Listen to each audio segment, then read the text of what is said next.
become champions of 67. And then he's a Westman, the basket and the thousands. You see them going to become champions.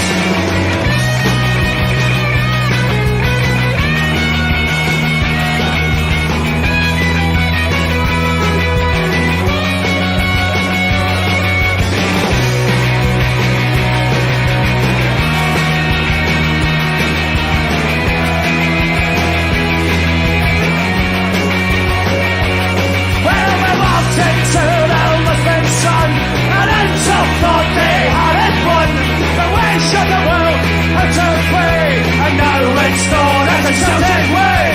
Wait for the boat from side to side, and until they tried to hide, the way for the boat from front to back. Attack, attack, attack at the 67. And then he's a Westman, the buzzing and the thousand. Good evening everybody, welcome to Celtic Rumours TV episode number 224 of the Bawz and Bovril podcast. Myself, Mark, joined tonight with our own wee angry Irishman. Terence, how you doing, bud? Good evening, gentlemen, how are you? I'm good, how about you? Good now, good, all the better for last night's result, thank God. Ah yeah, there I am. There you are, a wee angry Irishman. Well. Yeah, looking well. It was a close one last night again, wasn't it?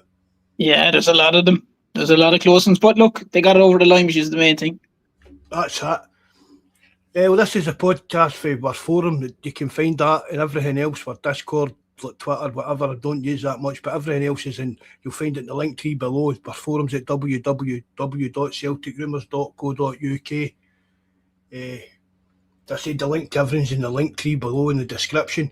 A few shout outs for some of the boys on the forum and that. Paul, he's out shot with the missus tonight, so good luck to him again. JFP, Mad Dog McGinn, old Tim Alloy, Mikey, Jonas, wee John United Ireland, Welshie, Deef Kev, Jabba, Malika, TB. See who we've got in the chat. Bobby, evening Bobby. Michael Keogh, nice to see you, mate. I don't mind getting called old now. I'm 52 in a couple of months. I'll take it now, do you know what I mean? But used to 1888, nice to see you, mate. Drop bags, Cameron, Flip Flop, nice to see you, bud. Patrick McLaughlin as well. Liam, nice to see you in the night as well, bud. We've not spoke to you for a wee while, Terence, so we'll start halfway. We'll go back to last Sunday's game with you against Emmons. What did you think of that? Yeah, well, obviously I didn't see it live for obvious personal reasons, but I watched the game when I got home, and obviously listening to it on the watching it through the forum and listening to it on the Sky thing.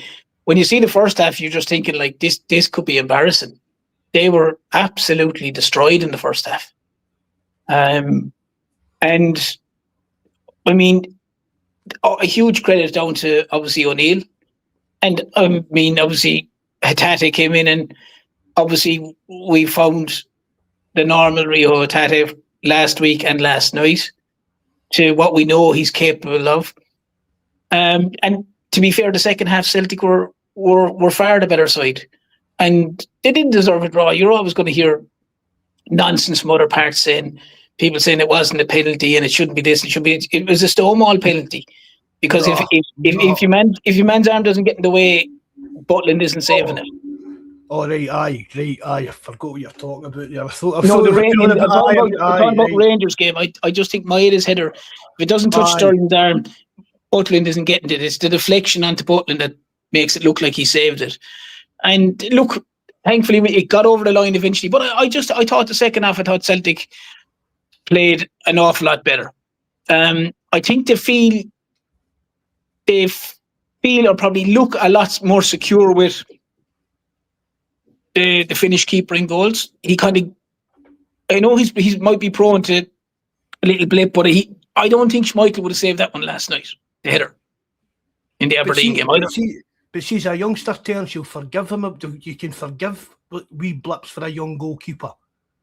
Oh, you can, Mark. You know that they'll get better. The goalkeepers will get better as the years go on. Whereas I mean, the difference between Sinisalo and Schmeichel, and I know there's talk that Schmeichel's been carrying an injury and whatever, but he's staying nice.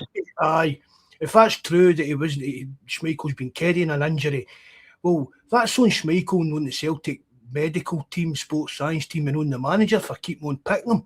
When he was making so many mistakes, his distribution had fell away and everything kind of thing. So I've been really impressed with Sinisalo. I've got to agree with you on that there, aye. You know, I mean, he's to me, he's kind of given that little bit of solidity to the back that you were always that little bit wary, and you kind of feel a lot more confident in the defence. And then on to last night, I thought that Arthur lad had a fine game, centre back, considering he was thrown in the last minute, and he's one thing that the team don't have. He's one big unit. He's a fair tall man. I don't know how tall he is, but I'm sure he looks to be, I don't know, is he 6'3", 6'4"? He looks a tall man. Would you start him on Sunday? No, you. Oh, we'll leave that. Let you think about it. We'll get back onto that later on. When we go coming game. Yeah, but I just thought last night again they started well, and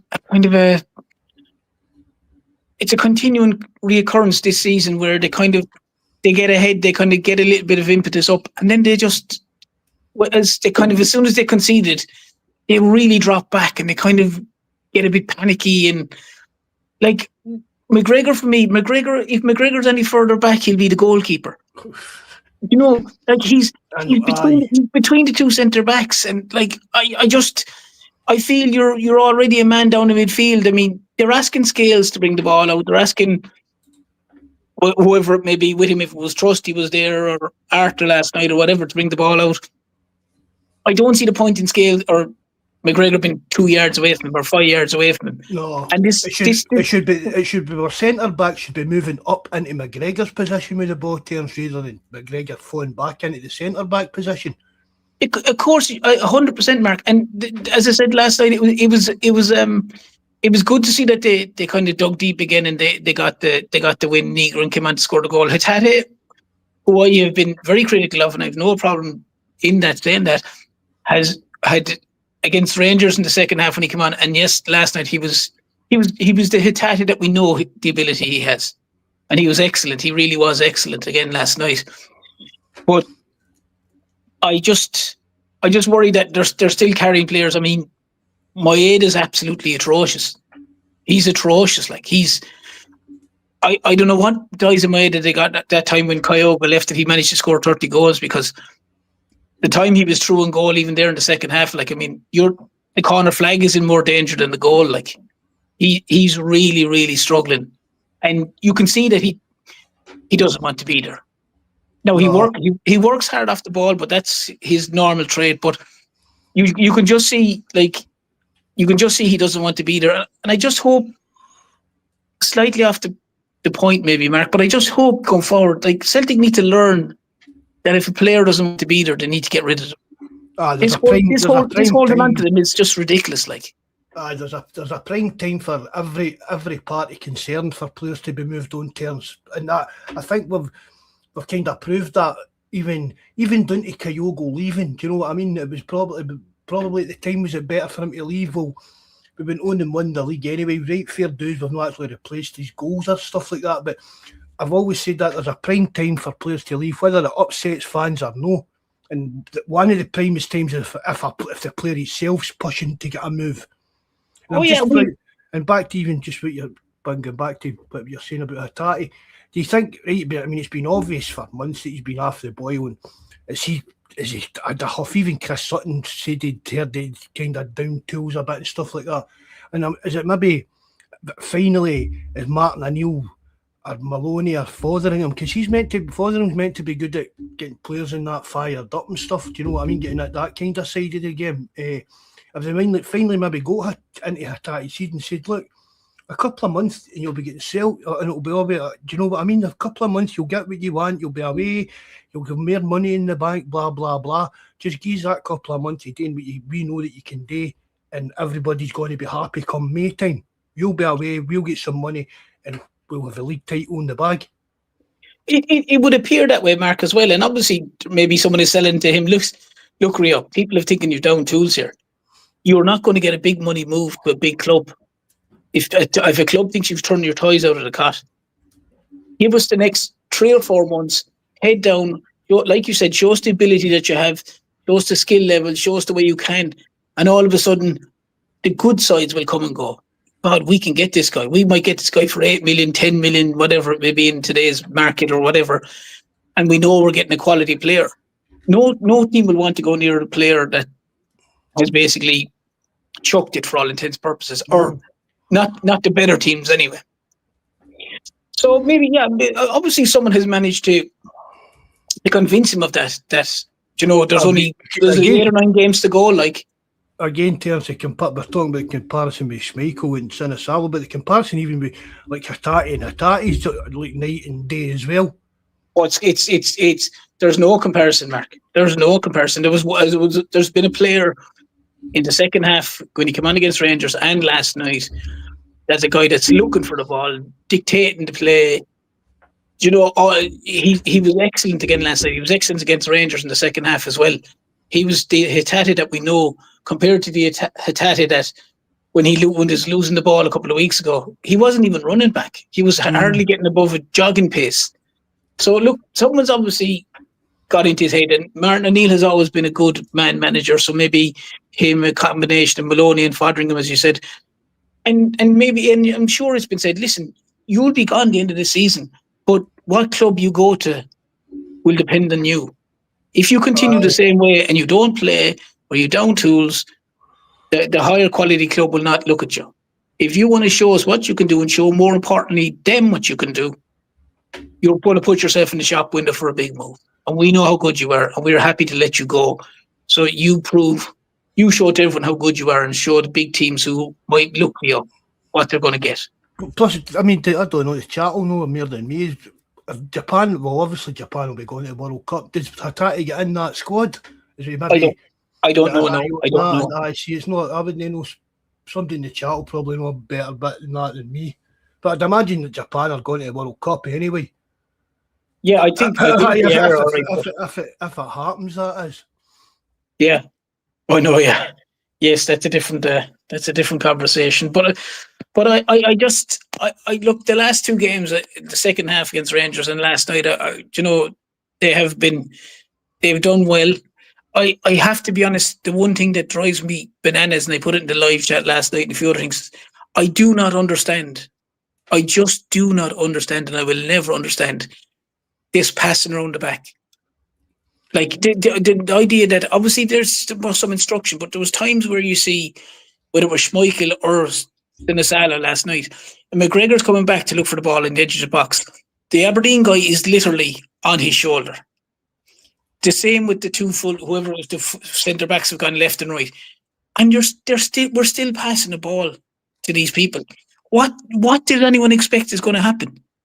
Like, more times than not, we're putting ourselves under pressure, and all of a sudden, then you know you're either conceding the ball down in your own end for a throw, or you're losing it, and all of a sudden you're under pressure. And I genuinely do not see the problem, Mark, with the keeper just launching the ball. I really don't. Or if the fullback gets it, or if the fullback or the wing gets it, Mark, and like there's no one there for him. I don't mind if he has to square to the centre back, but I don't want to see the centre back then squaring it to the goalkeeper and then back out to the right back. If there's nothing on, for me, there's enough wingers and centre forwards to play it up the line and expect one of them to make the run for you. I'd rather the ball go up there and go to the opposition and them lose it than play it around in their own defensive line and like, it's some of the stuff that they're doing. I don't think the players are capable of doing it, for starters, and I just think it invites trouble. And Rangers on Sunday, if Celtic try and keep doing that, they just go with the big high press. And you're asking guys then to play the ball out through 3 or 4 or 5 guys. I don't think Celtic are good enough to do that. I really don't. I mean, it's a modern game, but isn't it? But I mean, I totally agree with you, because as you say, it just seems to, you're just inviting pressure onto you. See if you want to pass the ball about, and people will start moaning if I say, but even cutting away the backward stuff, Brendan Rodgers put into the team, but where we used to do it under Rodgers, only the opposition's 18-year blokes.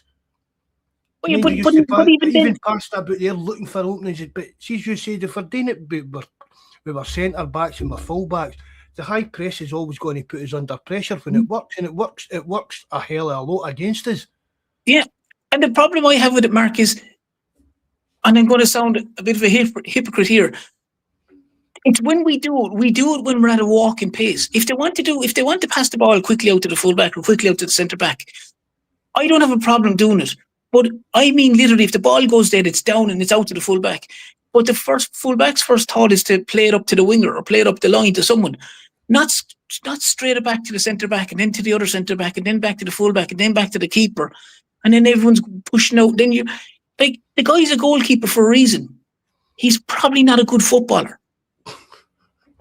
You know, like this idea, not to sound like a Roy Keane, but like goalkeeper's meant to save shots. That's his job. Like, you know, like this idea of having to say he's good with his feet. Yeah, but he's good with his feet. I'd rather him be good with his hands. I'd rather him be great at taking corners. I'd rather him be commanding his box. I'd have no problem doing all that. And if the ball comes, I just say, listen, just clear it. Just clear it up the field. We've enough midfielders and centre forwards and lefts, right wings that we should be able to compete for the ball and win second phase ball. But we've not. That's what I was going to say, Terence. We've not got a player up the front that can do that. Oh, and that's fine, but at the same time, Big Tam, maybe look at said that's no part of his game. But I mean, you need a focal point, Terence, to aim for. Do you get what I mean? It's face do send a shallow punch up the park, but it's not as if we've got a centre forward that's getting up there and challenging to get the second ball out to the winger kind of thing, because we're just basically giving away possession of the ball. But again, it's this modern trinket and fannying about into how it was played. And that's fine, Mark, saying that we're giving away the ball if we hoof up the field and we don't have the target man or whatever. I get that. But to me, there's a huge difference giving the ball away in their centre-back's position, which is near their own goal, as opposed to giving it away in our centre-back's position, which is right in front of our goal. Aye. I know you're saying it's modern football, but just because it doesn't mean it's right. Aye, it doesn't mean it's right. Aye. Yeah, just because your man jumps off the bridge, it doesn't mean we all should jump off the bridge. Like, do you know, like if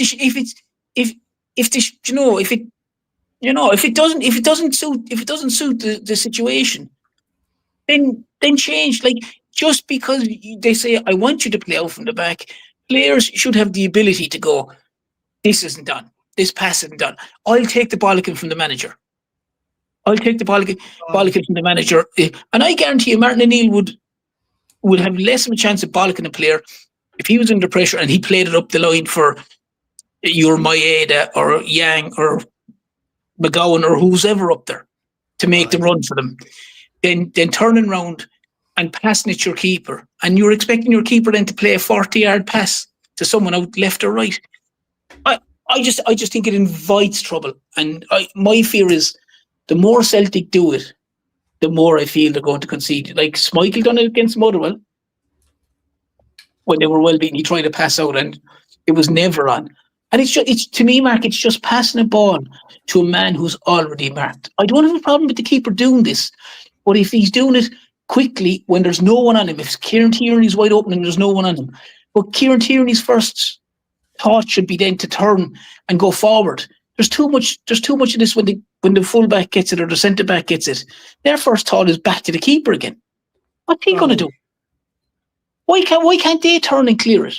Or do you know, why can't they? They're the footballers. He's the goalie. Like I was doing my nothing watching it last night. No, and I was trying to keep quiet because the little fella was asleep. But for me, it just gives me the feel like. And it's tedious to watch, Terence. Oh, it's terrible to watch. It's dreadful to watch. It's slow, though. That's the problem. If you watch Bodo Glimt do it at pace. You can play out from the back, but if you play out from the back with pace, Mark, there's a huge difference.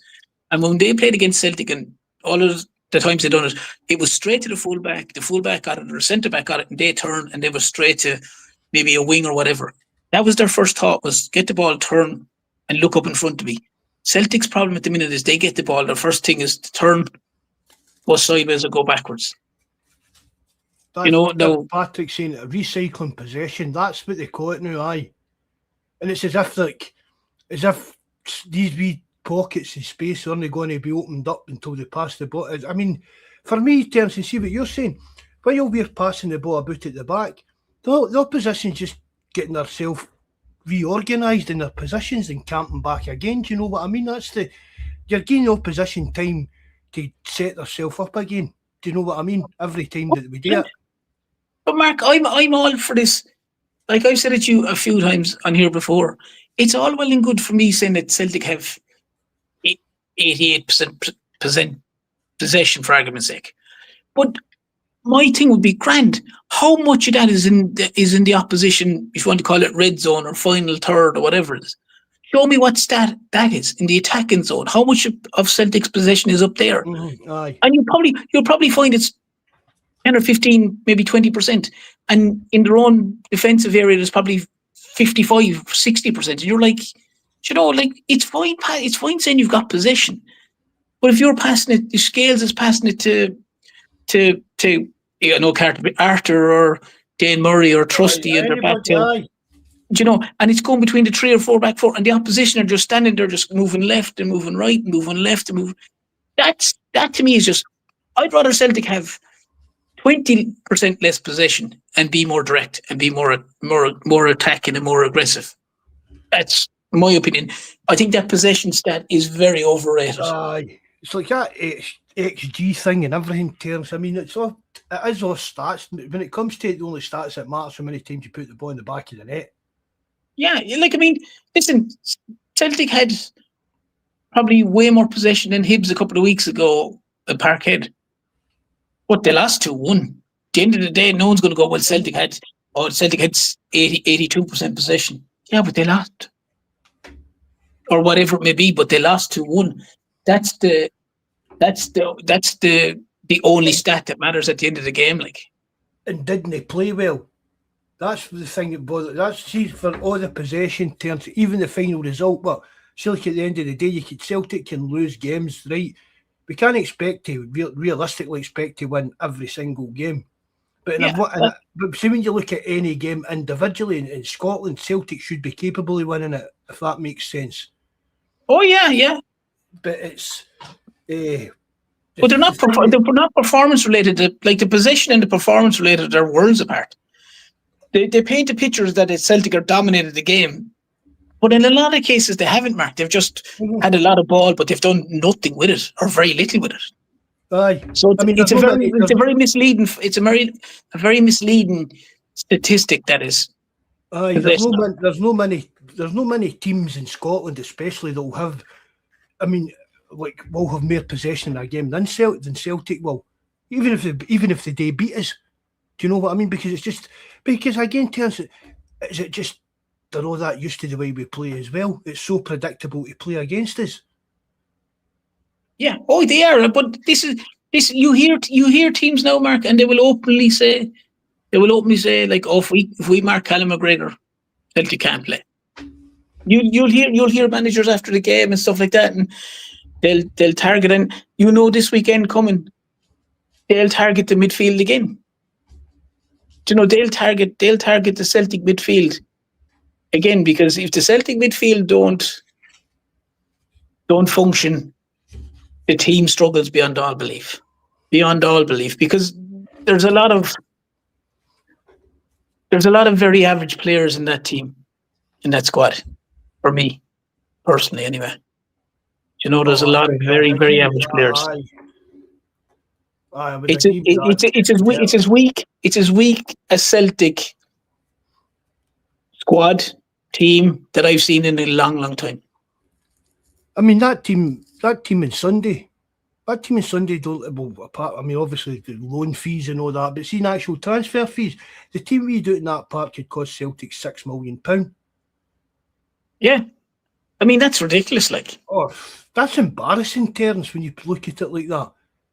And and then JFP was on about the other night, and you look at the money they've spent. Aye, and fair dues, have spent it in a bit. It looks like again their usual kind of hit and miss. I mean, I've got a bit of cheek to slag anybody's recruitment drive, but at least a lot of our duds are on loan, but guys we've got in, do you know what I mean?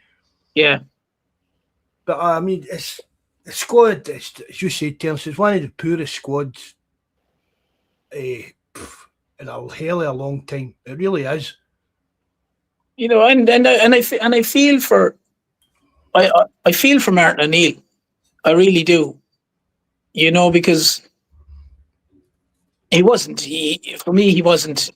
helped at all in the transfer window. Do you think that bothers Martin O'Neill? Oh, I do. I think it bothers him big time. I don't know, Terence. I maybe think Martin O'Neill's the kind of guy that it was just like, right, that's that windy shot. Thank fuck for that. Right, this is what we've got. Let's go on with it. There's nothing we can do about it. This is what we've got. So we'll go on with it. We just need to win all these games, and I'll do my best. If you're doing your best, and I'll make sure we're doing it. And it's so far, it's working. It's no great to watch. We're struggling to win games. We're winning late on in games and stuff like that.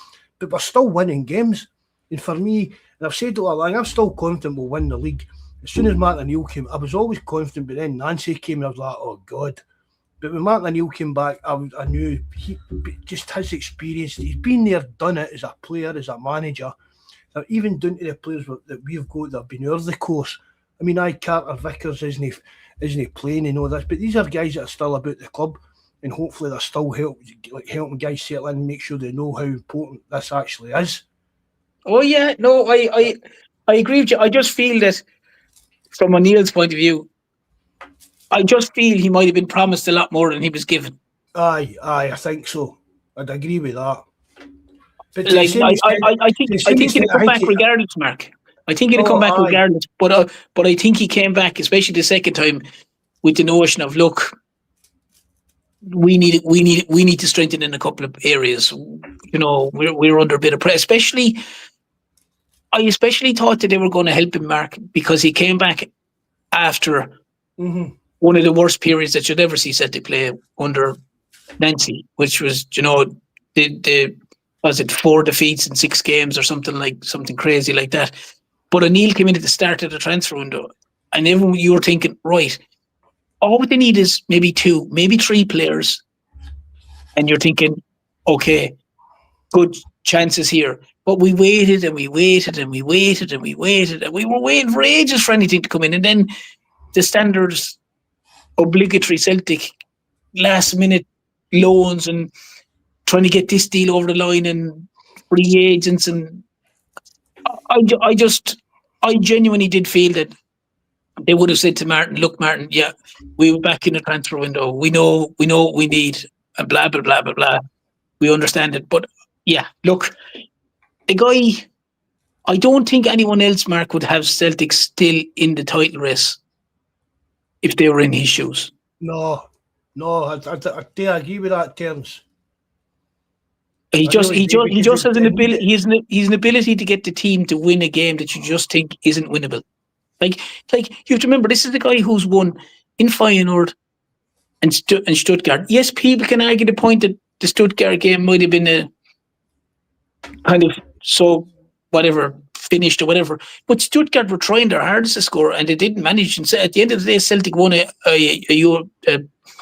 Europa League game away again in Europe. You know, against that in Germany, Terence, do you know what I mean? That was a great result for Celtic. Aye, it wasn't a great tie, but in a bigger picture, do you know what I mean? We've had some right good results in Europe under Martin O'Neill this year. Well, they've won one away in Feyenoord and they won away in Germany, in Stuttgart. Like, when was the last time Celtic won away in anything? Like, it's certainly been a while. So, like, you know, the guy has an ability to get results with minimal resources, and that's what he's at the minute. Look, if I'll be honest, Mark, I think if O'Neill got the title over the line and managed to win it, I think it would go down as one of the best titles that Celtic has ever won. Aye, one of the sweetest. Yeah, I really would. I would think it would be one of the best they've ever won because they've been up against the ropes for months now. Months. And if they do happen to come up short, they're coming up short due to the period of time that your man Nancy was in charge. That's on the board, isn't it? Oh, it's 100% on the board. You know what I mean? Because They see, Martin destroyed, O'Neill they had destroyed been him. Like. if they hadn't appointed Nancy and Martin O'Neill had been in charge, would have won the League Cup, right? I do agree, but in saying that, Dean Nancy's due. I think if Iheanacho had stayed fit that day, we would have still won the League Cup that day.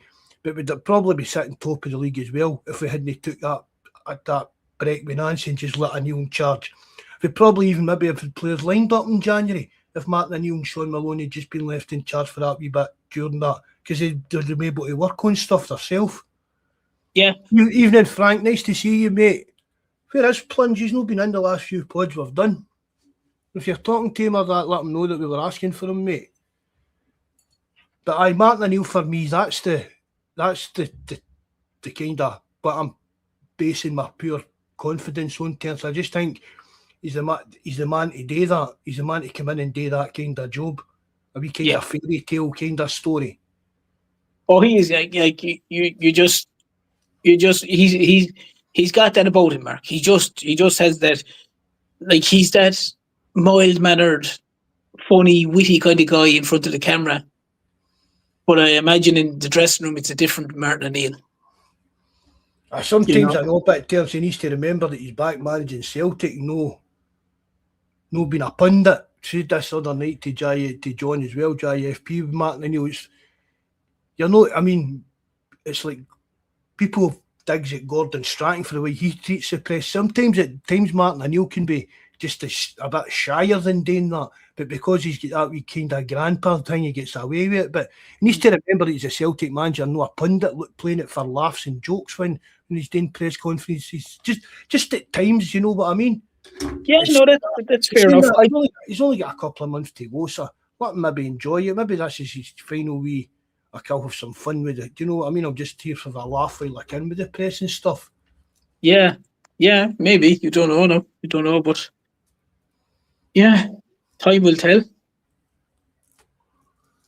Hold on, Plunge don't. I'll look into that, Frank Kennedy. I'll look into that. I don't think Plunge should be blocked.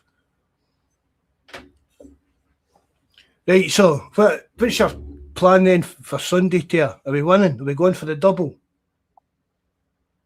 Well, I will say one thing, and I've always been a big advocate for this. I'm delighted that there's going to be one end, or I'll look behind the goals, the Celtic end. Back to the usual kind of setup. Yeah. And I know I'm probably in the minority on this, because I did say this to you many a time before, Mark. I would just love to see it back to the normal way it was. I know a lot of people say they don't want them in our ground and we don't want them in our ground and blah blah blah blah, the usual shite. But I just think it adds to it massively when one end in Ibrox, it's all the Celtic fans, the 7,000 or 8,000, and the same in Parkhead. As I said, I know I'm probably in the minority saying that, but I just think it adds to it massively. I think it's great, and I think you'll definitely see it on Sunday. And I think also for the Celtic team itself, it's going to give them a huge lift. Come out and have 7,000 or 8,000, whatever it is, fans, Celtic fans, behind the goals, they're cheering them on. And look, I hope that they can get it over the line, because the thing is, I would say, Mark, is Rangers can't play any better than they did, and they still didn't win. Mm-hmm. You know, I just think Celtic they need to just tighten up. And I think they need a couple of players to perform as well, because, you know, we're struggling in centre forward position. You know, we whoever we have up there, it's kind of struggling. McGregor needs to start stepping up a bit more, to tell you the truth. No, but I'm looking for in Sunday terms. I'm looking for Araujo. I'm looking for him to get involved with a wee bit of the dark arts. Do you know what I mean? See, after the way the game ended with that wee Mikey Moore and Raskin and that taking a pop at him and stuff. Do you know what South Americans are like? They're coached into how to play the kind of sneaky, dirty game. I can see them getting somebody saying half on Sunday if things aren't going their way first 15, 20 minutes. Guys like Raskin and that could end up losing their rag, because they were absolutely bailing after that on Sunday, which was great. Oh, they were, yeah. I would love to see that. Well, listen. I do too, Mark, and we've said it. We've said it for the years. It's players like that the Celtic have been missing. Celtic have been too naive and too honest and too. It's normally that stuff is normally coming from the other side of Glasgow. You know, they've been renowned for that, if you want to call it. Whereas I'd be the same as you. I think Rojo will just be chomping at the bit for Sunday. Just chomping at the bit for Sunday because, as I said, one, he's a South American, and most of them are head the balls anyway. Do you know what I mean? He looks like a fella that you're thinking, right? This guy he's about like he would if there was you just know if there was a fight, he'd be the very first fella in there. Oh, aye. You know what I mean? He just looks like one of these guys that you're thinking like, you just know all his buddies are in the cartel. You know what I mean? That boy, El Mencho until he get caught the other week. Yeah, you know, so like, but he's exactly the kind of guy that you'd like in your side, and you'd hate him against you. Oh, 100%. 100%. What about wee hot sauce Davy Scarachi? I think he's excellent as well. Aye, and people do. Oh, you could sell AJ in the summer and buy Araujo, whatever it is. Yeah. And I'm like, no, why? Why would you not keep the two of them? But exactly, put Donovan out on loan where he's going to be playing every week because he's going to be a cracking player, I think. And if we've got AJ, Araujo at right back, and we've got KT and Hot Sauce at left back, I'd be delighted with that if we were getting into that next season. You can't go for Rangnier terms. No, but who's to say, Mark, in a lot of games that you couldn't? Again, I'm going to say this because people question it, but who's to say you can't play a Rojo at right back and an AJ in front of him, and like your wing back role, if you want to call it? Aye, because defensively at times we're very poor that we don't cut back to cover. You know, you could do the same. That Sarachi gets up and down the field all day long. So you know, there's tons of options. But as those four individuals you're talking about, I definitely sign the two lads 100% if you could sign them, because they've bought in big time into the Celtic thing. Aye, definitely. I don't even think it would cost that much money either. No, I don't think so. I don't think so either. You know, so I would definitely love to see them signed. But I just, for the match on Sunday, I just think up front is kind of a worry because we don't have anyone that kind of, you know, you can stand out. Like, I mean, in the first game, the lad was a junior or whatever. Is that his right name? Amadou. Yeah. In his defence, he got no ball. He got no nothing. So look, they were battered in the first half, so he didn't get a lot. But even last night, again, the Czech lad, I don't know. He should be doing a lot better for me than he's doing at the minute. He's a big guy, like, and he doesn't do as much as you would hope that he could do. You know. Aye, it's a kind of, I mean, it's absolutely crazy to think, terms that we've no got. I mean, it's a either or this and that. There's no one person I've spoke to that has picked. Oh, I mean, I went with that big Tam. I put my team up for Sunday on the forum, but we were talking about changing formation. But no matter what it is, I still have big Tam up front. But for no other reason that he's a bit of a lump. I don't think, but I mean, Nacho, where's he went to? You see pictures. He's been a disaster. You see pictures here. I mean, but surely last night away to Aberdeen, where it's all, but you know, even no matter what forum Aberdeen's in, you always get a hard game up there, especially a midweek game. Do you know what I mean? We get the odd game where we pumped them 5-1 or stuff like that, but the majority of times you're getting up there and it is going to be a graft.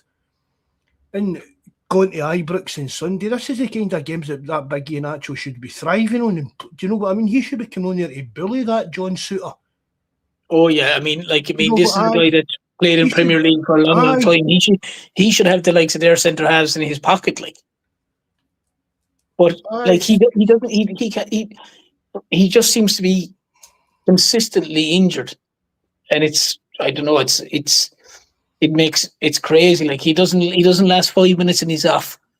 He was doing training somewhere in England, and then there was pictures of him training at Lennoxtown, and you thought, oh, maybe. But I mean, and then you never hear from him for a week or two again. It just, I mean, again, let's face it, it was out of desperation. Yeah, that's why he was signed. There was no other way that. Do you know what I mean? That was just total desperation that we signed him.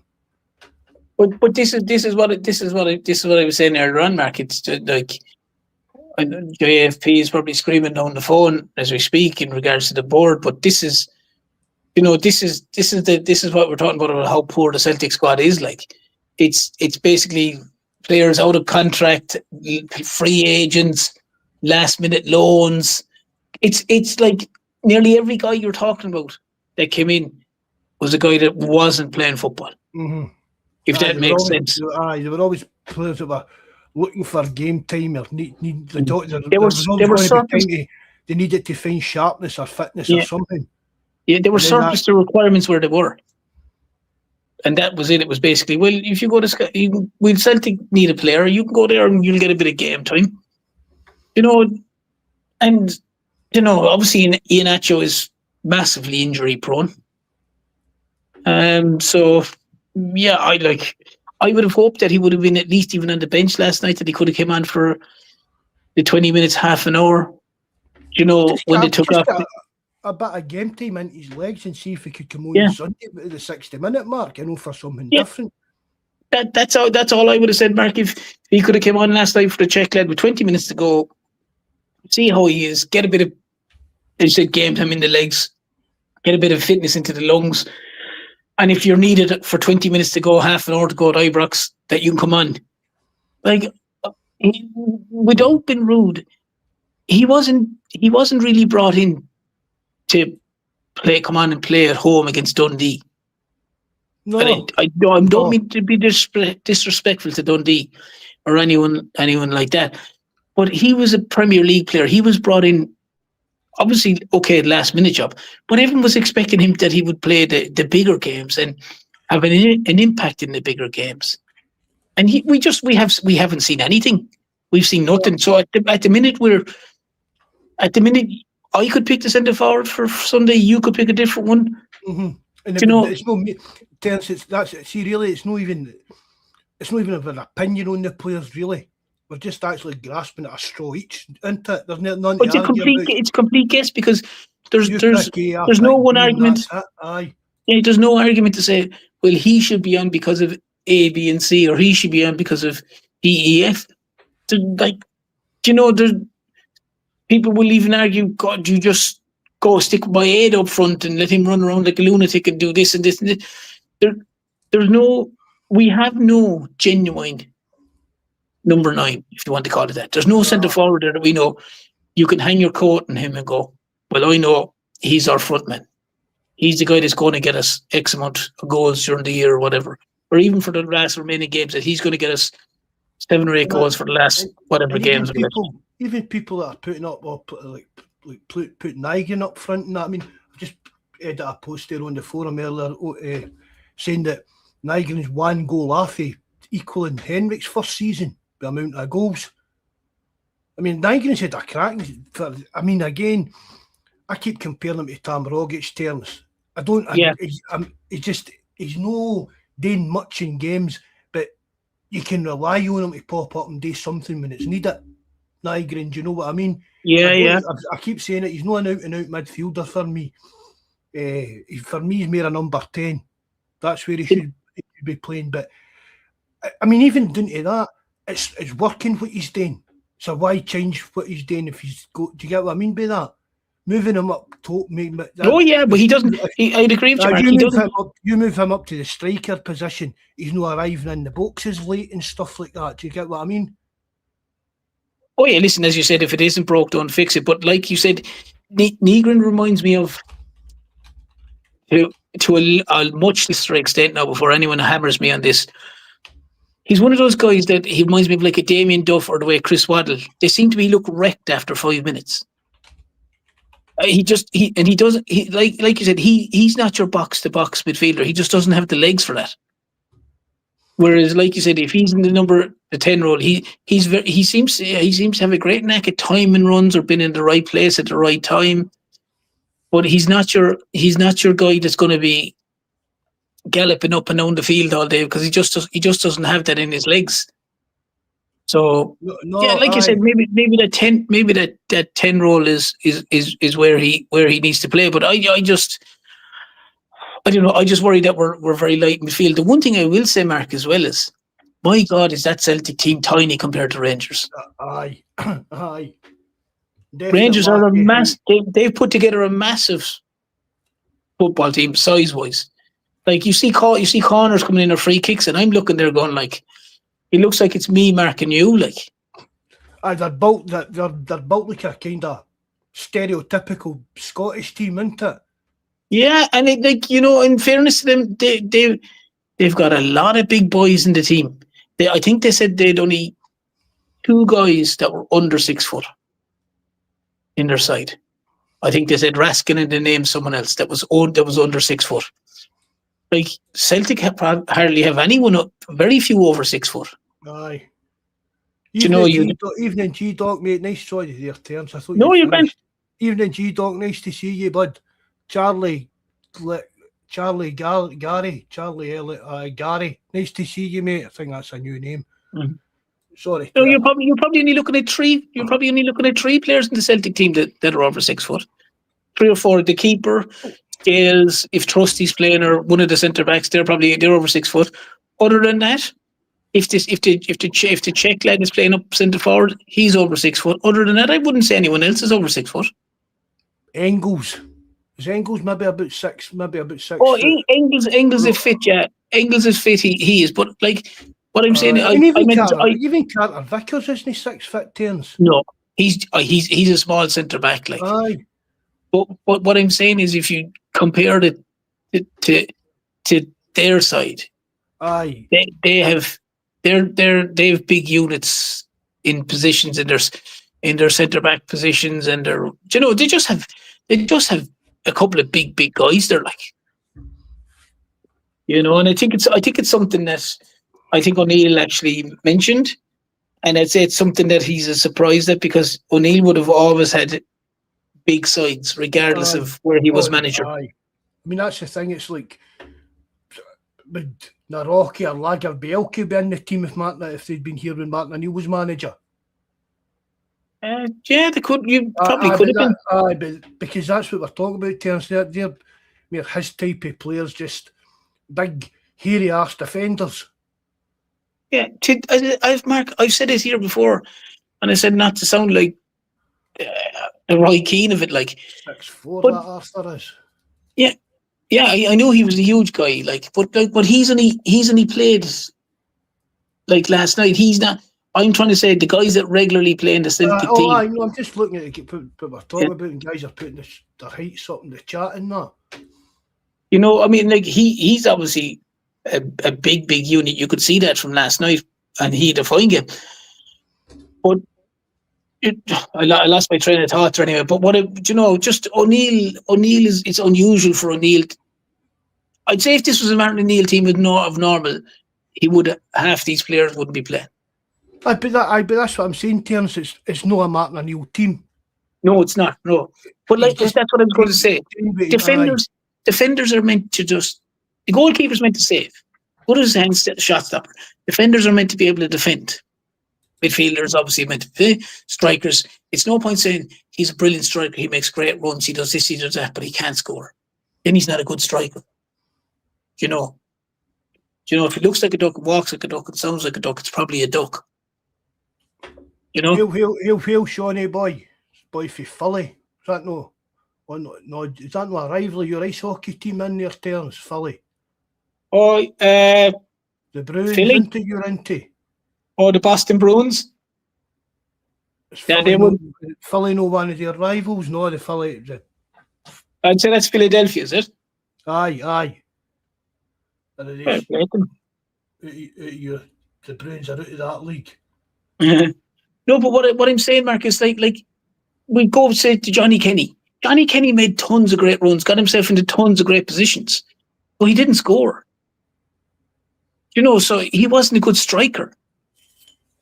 So like that's what I'm saying is just the key to a striker is you score goals.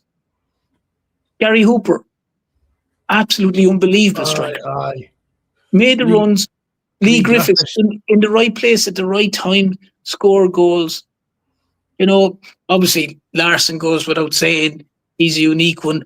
But the majority, like you look at the majority of, like I know people would like saying this, you're Ali McCoyce. Ali McCoyce mightn't have done a huge amount, but he was always in the right place. He was a goal scorer. A poacher. Yeah, he sensed these half chances out of nowhere to be. Gary Lineker had a career that was inside the 6-yard box. So like you can make all these runs and do all these things that you want to do, but if you can't finish as a striker, then you're no good.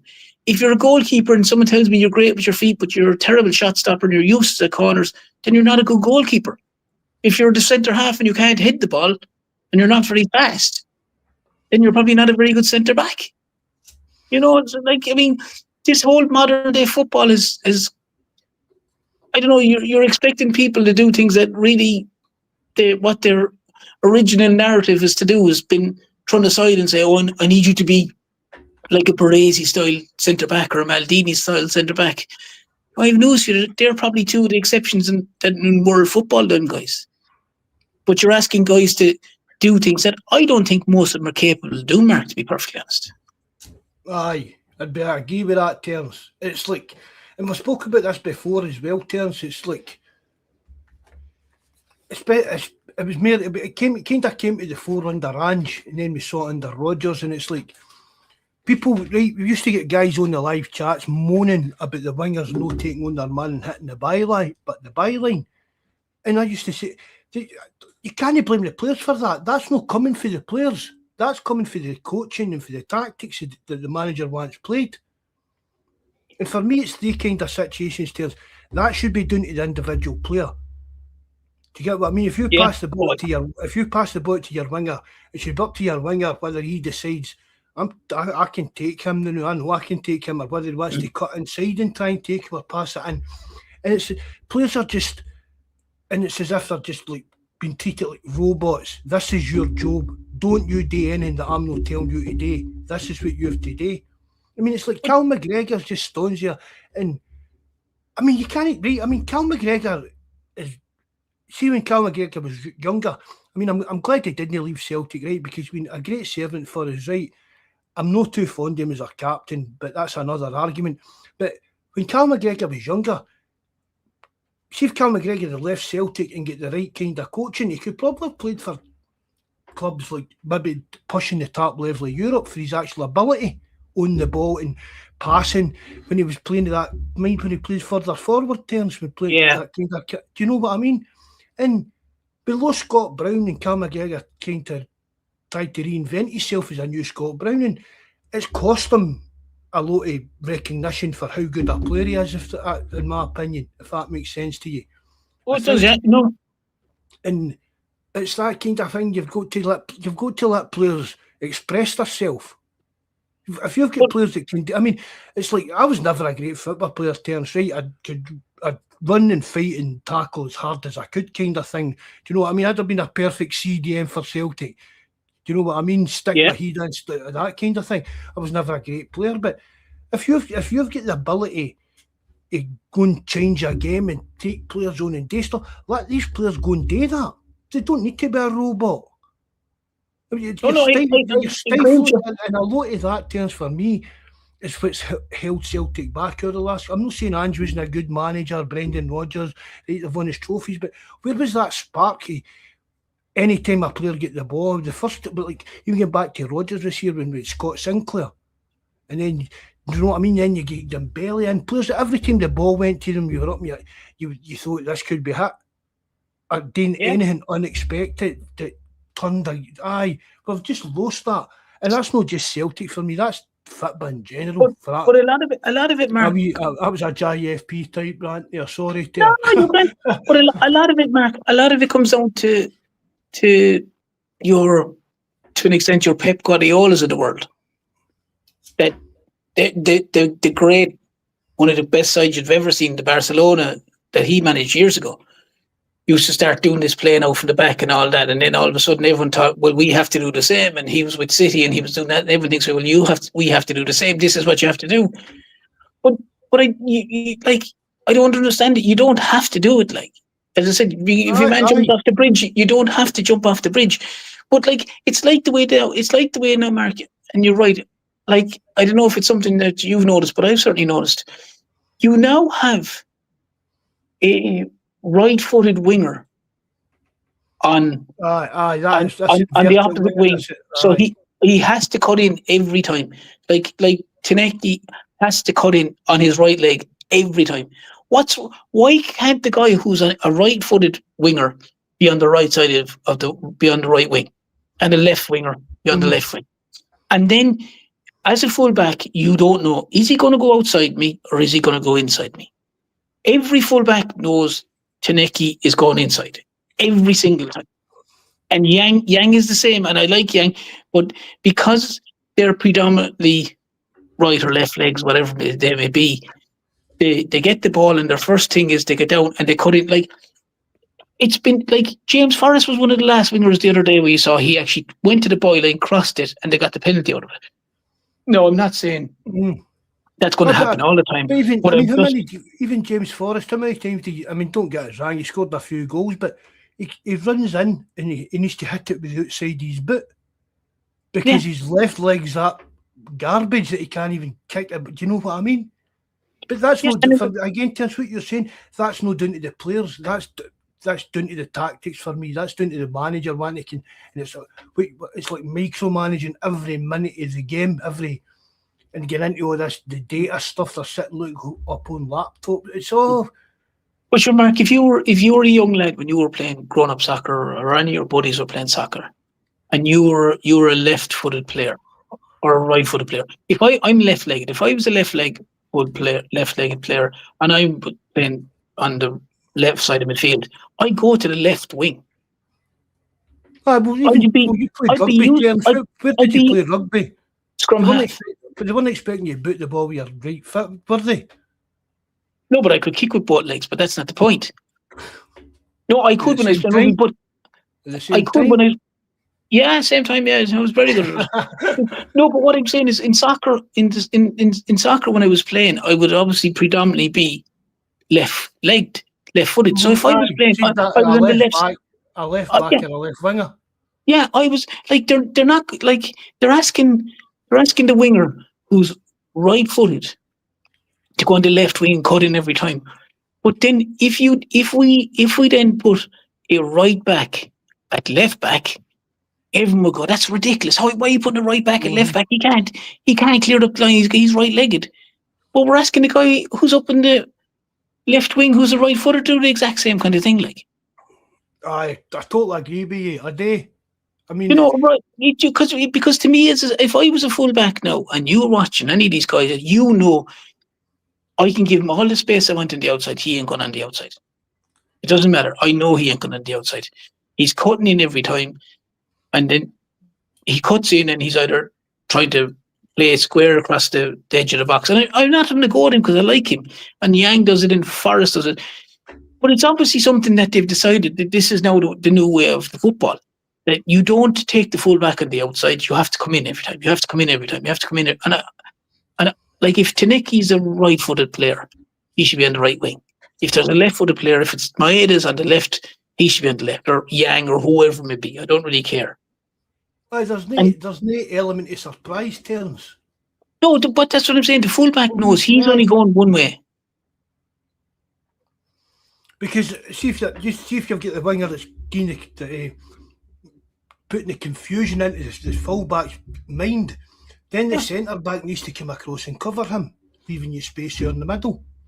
Oh, I totally agree with you, Terence. It's just, for me, there's no individuality anymore in any football, really. But it's also, Mark, it simplifies the defending. It makes the defender know, I have only one channel to defend.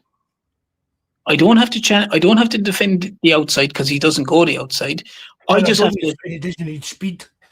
No, I just have to shepherd him inside, and I've already got cover. You've got your midfielders have come back, recovery as well, or like you said, and all that. And I just don't understand why a right-footed player can't be on the right wing and a left-footed player can't be on the left wing. I think football as a whole has been made unbelievably complicated. Instead of just keeping it, especially for someone like a team like Celtic, where the simpler it is, the better they are. And I know that sounds really probably stupid statement. No, but that's the thing, Terence. And we've spoken about this before on the podcast and stuff like that. It's like we sing songs and that about playing football the Glasgow Celtic way, but it's maybe not changed as much like the last few managers. It's been a bit the samey, but what is that way? Do you get what I mean? Should Celtic should play football with the Glasgow Celtic way? No, mean our way. No trying to be a Barcelona, Pep Guardiola, just whatever a new fancy faddy playing football is. Do you get what I mean? Yeah, but just because every other team's doing this shape with their wingers that we're talking about, Terence, doesn't mean we need to do that. 100%, Mark. Fresh ideas, and you know what I mean. Get some. I don't. I exactly know what you're getting at, Terence. It's just so monotonous, and it's not just Celtic. It's just football across the board. Well, like football was better to watch, Mark, 8 or 10 years ago than it is now. Oh, definitely. It's very drab to watch now, because you watch it and it's pass sideways, pass back to the keeper, pass sideways, pass over, pass back. Like I'd rather it's like a player going, well, I'm not passing it forward. I'm not losing it. I'm going to pass it to him. He's going to pass it back to me. He's going to pass. And you're like it. It's just terrible to watch. It's terrible to watch, and it's easy to defend because the pace of play is so slow and so predictable, and like it's mundane kind of stuff. And Celtic, when Celtic played their best brand of football, if you want to call it that, is when the ball is moved fast, the players move fast, it's going forward and it's direct. As in by direct, I mean the pass is going for.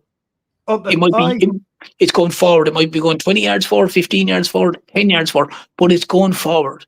And the man picking it up is turning and driving at the opposition, and then you've got runners left and right and wingers coming in. And you know, I mean, the last time you saw it is, for me, in the last few years, is obviously Postecoglou by a country mile.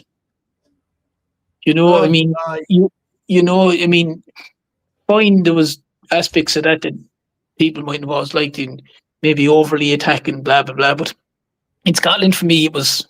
Oh no, but that, that for me, that's what I'm saying, Terence. That's the kind of. It's like I mean, we can go back to like watching the teams Tommy Burns set up and stuff like that.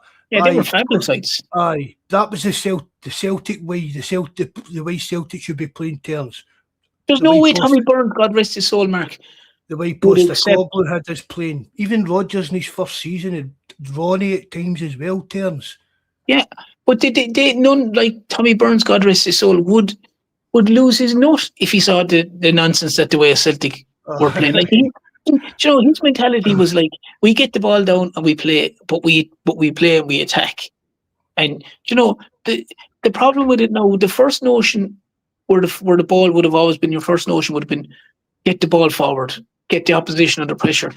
It's now a case of we'll hold it and wait for them to come to us and we'll try and pass through them. That seems to be what it looks like to me, and I just think it's terrible to watch. I would love Celtic just to get into their heads, lads. We can't play like this. We cannot play like this, because the only way Celtic in Scotland in particular, because the opposition just sit back. In a lot of cases, they go 4-4-2 or whatever, 2 banks of 4 or whatever, and defend or more. Is that? Like, they just sit there and wait. Like, look at, I know he was one of the fellas that was allegedly linked with the job, but look at the Motherwell manager. Look at the way he has Motherwell playing. Like, the ball they might play it out from the back. Fair enough, not my favourite thing, and I've said it. But it's played out from the back with pace. It's out, and the first thought is to turn and then drive and either ping it out left, ping it out right. But it's to driving forward is the first thought process that they have. The first thought process that Celtic have is to do 15 passes between the back 3 or 4. Would you have him as a Celtic manager there? Askew or whatever it is you pronounce it, the Marvel guy. Bobby will be getting a wee stoner than we're talking about this. Bobby's got the hots for him. I would 100%, yeah. I would. I'm not too sure. Well, I'll tell you why, Mark, right? Because obviously I like the way that Motherwell's brand of football, the way they're playing, the way what he's got out of the team. Oh, aye. But for the next Celtic manager, and it's a slightly different subject here, but I think people have to be a bit more pragmatic and realistic. Because if people think that Celtic are going to get a big name manager, they're not. I think it's going to be a guy like him or a Steve Clark or someone like that. And the reason for it is this. The Celtic board don't back their managers. They just don't, right? Predominantly, they don't. Sometimes they do, but predominantly they don't. They've shown in the last while that they don't. So if there's any half-decent manager, we just say that your man is a Graham Potter. I saw him linked, but we just use him as an example. I wouldn't like him as the manager, but we use him as an example. Who's the first person he's going to phone? Is Rodgers. And what kind of endorsement is Rodgers going to give him? Stay a mile away from it. They won't back you. They'll hang you out to dry. Blah, blah, blah, blah, blah. Whatever it may be. That's why I think Celtic's next manager will be a guy like the Motherwell guy, a guy like a Steve Clark, because they're going to get minimal funds from the board. Especially if Celtic don't win the league, they'll get minimal funds from the board. That's been proven, Mark, in this season. I'll tell you, Terence, I'll say this: see if we don't win the league, I'm expecting that's the kind of. But that, I mean, people have said that. Would you take losing the league to put a bit up Dermot Desmond's arse? It won't make any difference. But Terence, over the years, mind the singing the Billy Boys at him at Hampden. He get right under his skin. He went out and get Rodgers and stuff like that. So, I mean, I still think we'll win the league. I'm not getting at that. But if we don't win the league, I think that could be a kind of rock up Dermot Desmond's arse. But no, Terence, see, the thing is still Celtic. I know, but what I would say to you, Mark, is that's to manage a club like Celtic. Right, and that's a very fair point. But if you go back to, we'll just say the last 25 or 26 years, right? Look at the Celtic managers, right? There is all but 2 who you would say would be, in a sense, elite. And both of those had huge ties towards Celtic. Would you agree? Ronnie and who? Rodgers and O'Neill. Oh, well, when you said elite there, I thought you meant Ronnie. No. Martin O'Neill, Martin O'Neill and Brendan Rodgers would be the 2. Would be the 2 that you would consider probably to be top flight managers, elite managers. But every other manager, and I'm talking about when O'Neill came in 2001, you go and you look at all the managers that came in after that. None of them, Mark, are if you want to call it, in a sense, household names. Not one of them is. No. But this is my point. And even you could go before O'Neill, and there isn't. You've Joe Venglosh, okay. You've, I said, God rest Tommy Burns. You know. I know we're going back to time when Celtic were struggling with Liam McCarry and Liam Brady. But what I'm saying is Celtic didn't have, I'm using this now again, please, like a Capello or a big one of the big German managers or someone like Celtic haven't had massive big name managers, Mark. So that's what I'm saying. And I was thinking of this there weeks ago when you hear people saying, "Oh, we need a top flight manager," but Celtic haven't had a top flight manager. They've had Martin O'Neill and they've had Brendan Rodgers. And we said it before, Mark. Would either of those two have been managed Celtic if they hadn't such close ties to Celtic? And the No, likely answer to that is no. Oh, definitely no. So what I'm saying is, if you looked at it, they have. Terence, that's what I've said before 100 times. See, sometimes the kind of nepotism can work.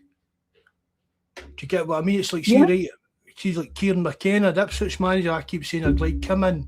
Obviously, Bobby's not a fan of him, but right, you know, he's people going, even some players are like, oh, he's Irish, he's Irish manager. But see if they're Irish and they're Celtic supporters and they're at that level that they can prove is that no a good thing?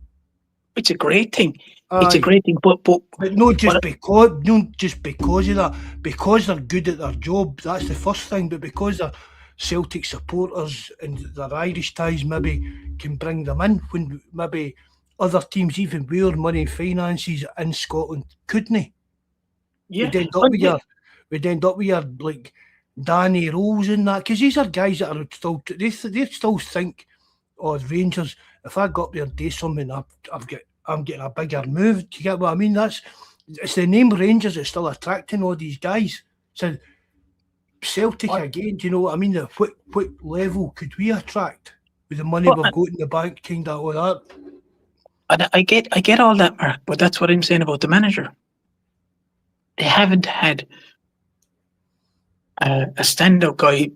The two noted exceptions, but as I said, you go through it. You had O'Neill and you had Ronnie Dahlia, you had Lennon. I know Rodgers was there. You had Postecoglou, you had Nancy.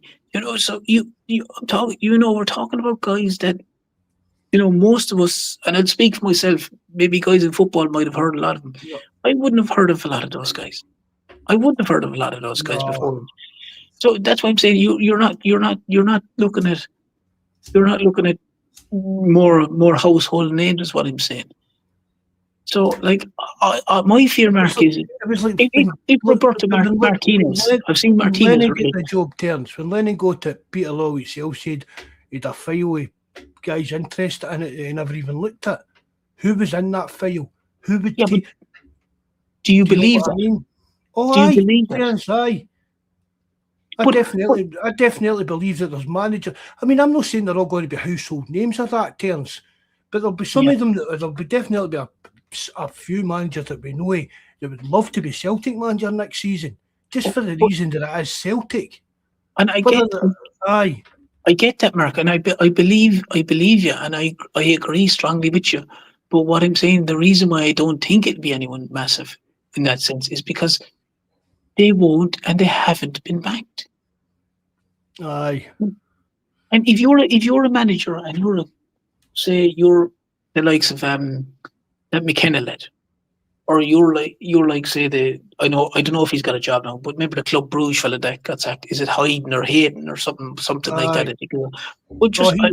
He did get another job term. So somewhere else. But aye. Well, I'm just using them as an example. But if they're looking at the Celtic job and they're saying to really be keen on the Celtic job, like as I said, they're going to speak to the likes of Brendan Rodgers, and he's going to say, "I wasn't back. I was told I was going to be back." And he wasn't back. And the transfer windows, Mark, will prove that none of the managers were backed. So why would a manager with a reputation or trying to build a good reputation for themselves come in to Celtic, as amazing as it would be to manage Celtic, when you've got a board there that is seen to not back the managers, and especially the managers of, whether like him or load him, but especially the managers of Rodgers' ilk. But they did not.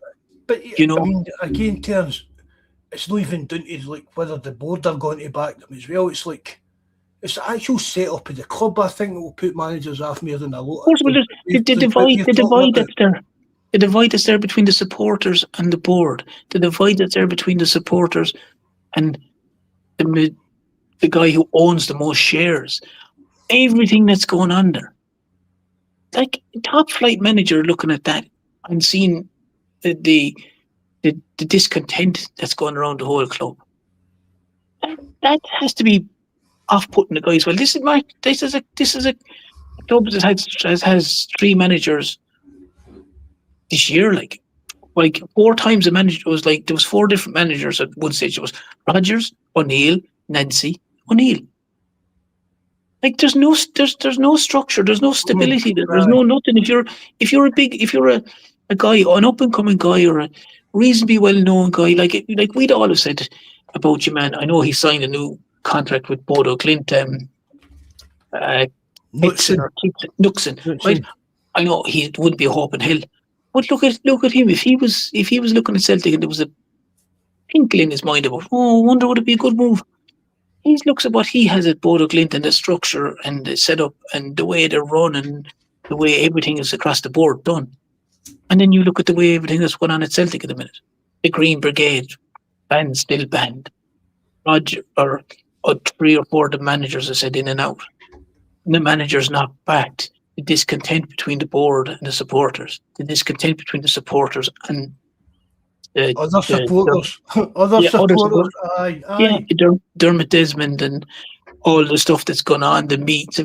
Like it's an absolute circus. Like, so why would you as a manager put yourself in that situation where you don't know what's going to happen? That's all I'm saying. That's why I feel it's more logical at Celtic, because of the way they operate, would hire a Steve Clark or go for the Motherwell manager if he's not gone somewhere bigger.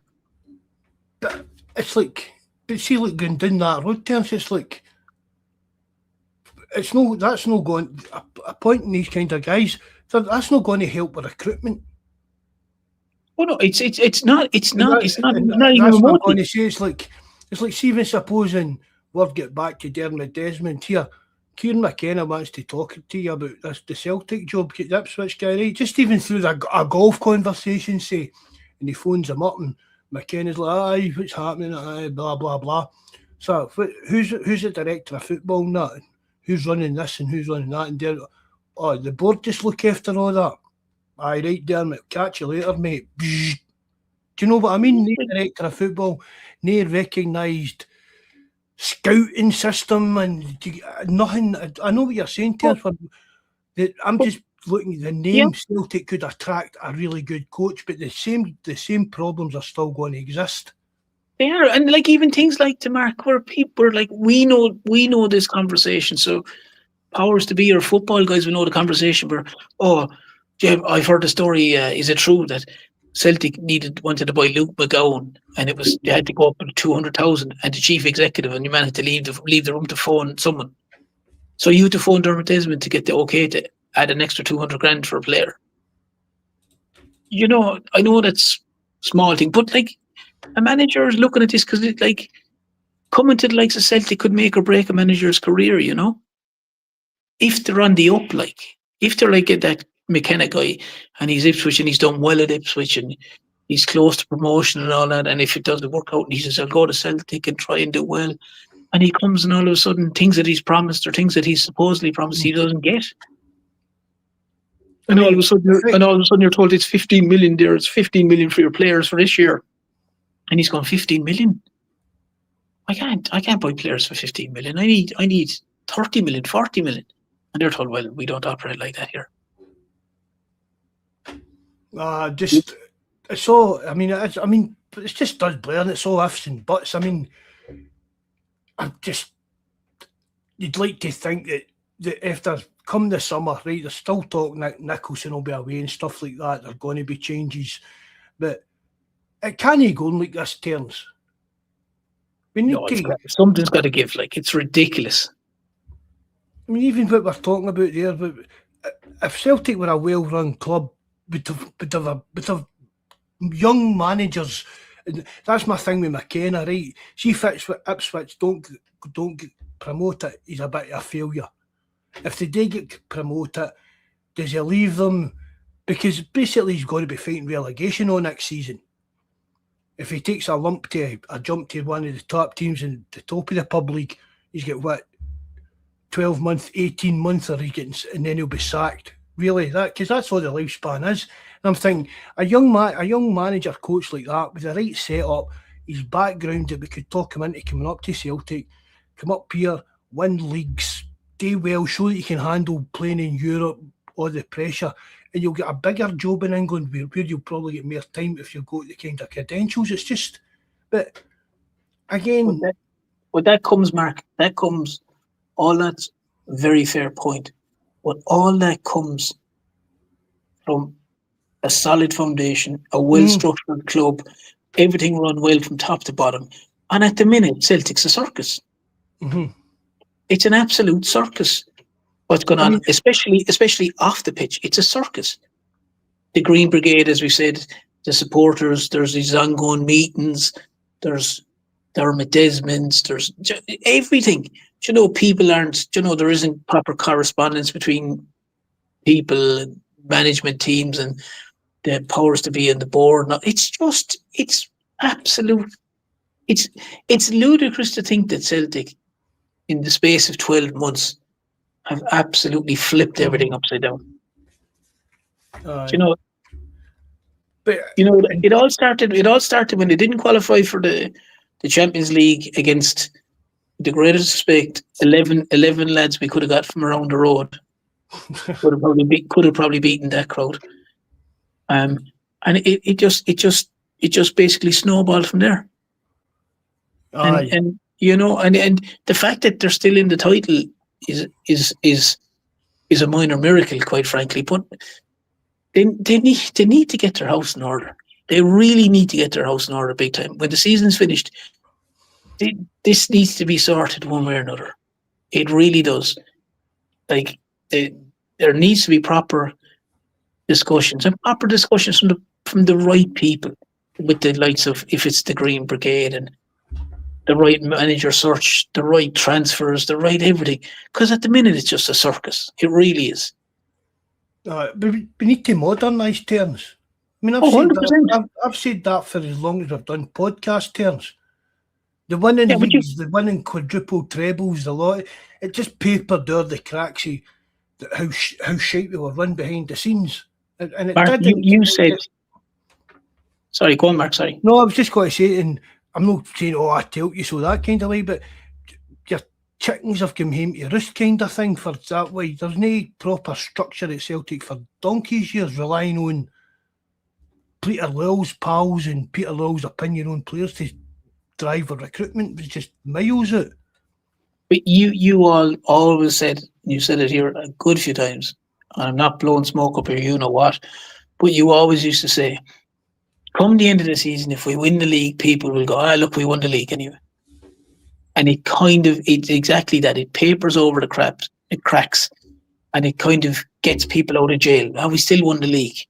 People forget the I don't want to say the importance of, because obviously winning the league is very important. But the importance of running a football club the correct way. You can't have a situation where it allegedly appears that one guy makes all the calls, and it seems to be a case that at Celtic, it's one guy makes all the calls, all the decisions. It's my way or the highway. That it doesn't seem to be a lot of people in the positions of power at Celtic have any say, if anything. It just appears to me that one individual, it's what he says goes, and that's it. And that can't and shouldn't be allowed to continue. That has to be resolved and sorted out properly for the best interest of Celtic. Aye. If it's allowed to go on, it's only going to get worse and worse. Like, I mean, I've banged on about a director of football terms for about 15 years now, because we seem to be the only club.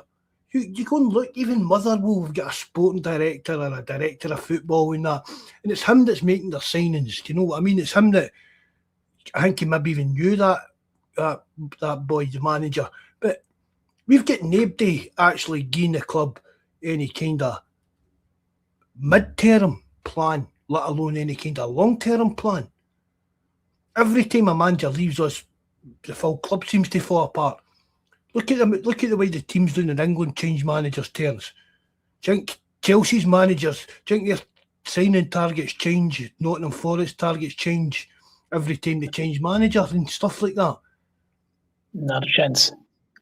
And that's Well, and look, I've said that for years. That's what we need. We need to have that structure behind the scenes. We need to have football people making football decisions. Leave the money stuff to the money people, and let the CEO work aside the football equivalent of that, which is a director of football. That's the two guys that should be running the club.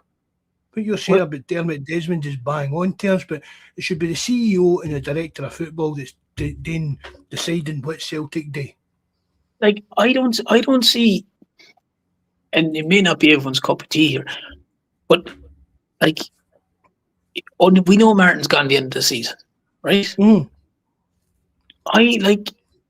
I don't see reason or logic that Celtic, in my opinion, already at now shouldn't have a short list of 3 managers.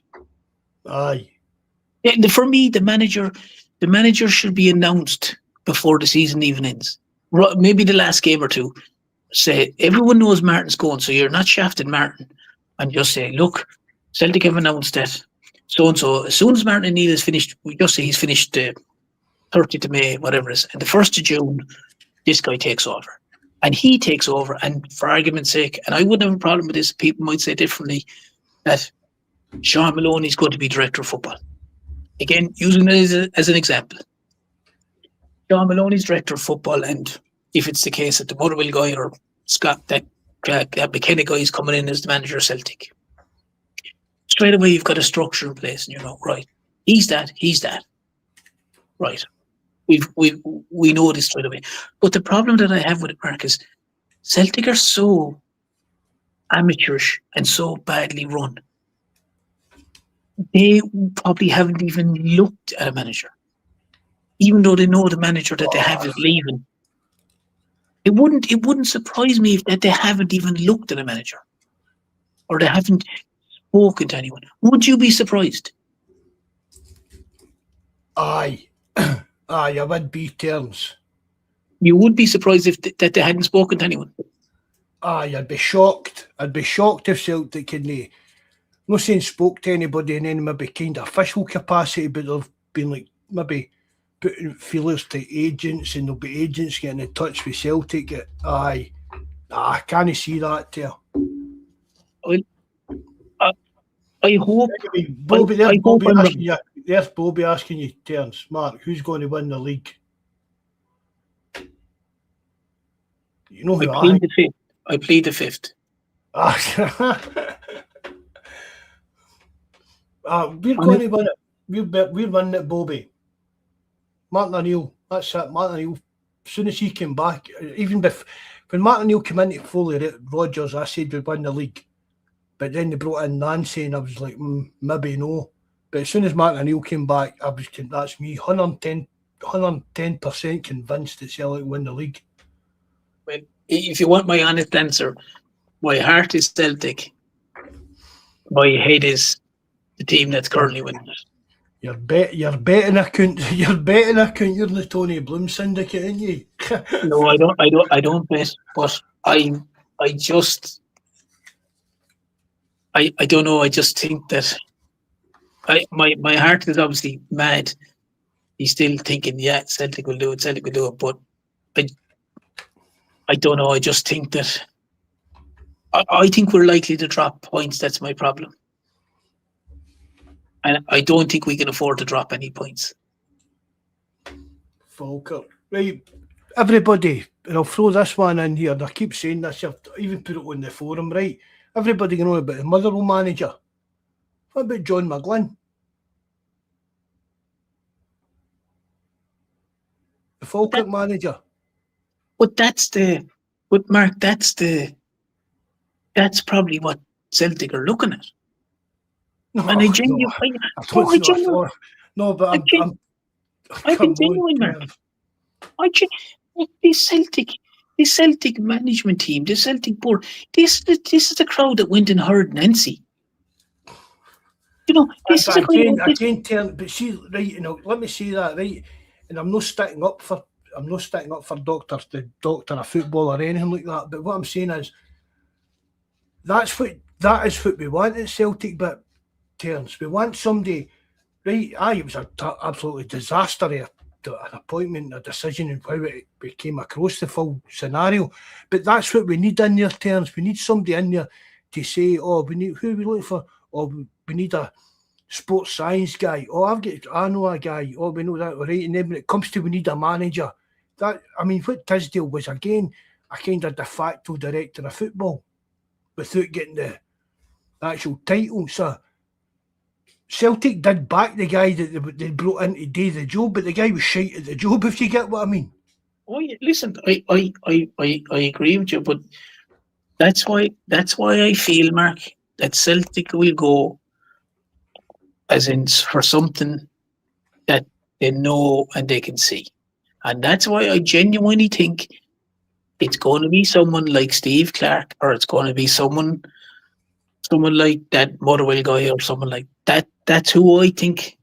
I hope I'm wrong, but that's who I think Celtic would look towards. I can't see them going for anyone of. What about Martinez? I don't think he'd take the job. I don't think he'd take the job because I don't think he'll be backed. And I think a guy like the Motherwell manager, I don't know his name, I can't pronounce it, I know you did, or if it's that John McGlynn at Falkirk, Arscow at Motherwell. Yeah, but if these guys are managing their teams on tiny budgets, right? Tiny budgets. That's a dream for the Celtic board. That's a dream. They could turn around to these guys and go, "There's 15 million, 20 million at the most," and they'll be overjoyed with that. But these guys, that's the thing. But these guys, these guys haven't. The Motherwell guys never spent a penny on a player in his life. Oh, I know that's what I'm saying. Do you know what I mean? These it's the structure of the club that's holding us back so much. What's massively holding us back? You can't bring in Askew from Motherwell and say, right, they're £20 million to spend, because he's never been at that level of control of a club or nothing. He's always had a director of football doing the signings and stuff like that. And that's the thing with like the Bodo Glimt guy as well, Knutson. And Knutson might be a cracking coach and a good coach, but it's what's behind him. He's only one wee tiny cog in that machine.